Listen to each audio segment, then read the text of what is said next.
how to change line ID. So let's see in this video.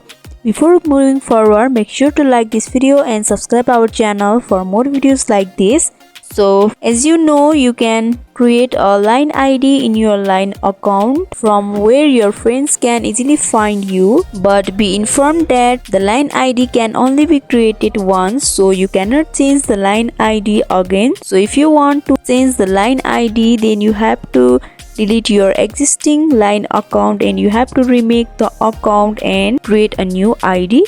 So for deleting the account, you can simply follow these simple steps. Here in the top right corner, you can see the settings icon. Simply tap on that. After that, you have to tap on the account option.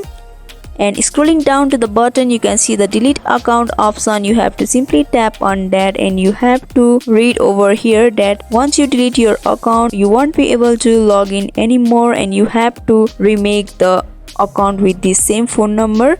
So after that, you can tap on the next and simply delete the line account. So in this way, you can change your line ID. So hope this video was helpful. Don't forget to like, comment, share and subscribe our channel for more videos like this. If you need any videos on any topics, don't hesitate to comment down below and let us know. Thank you for watching till the end.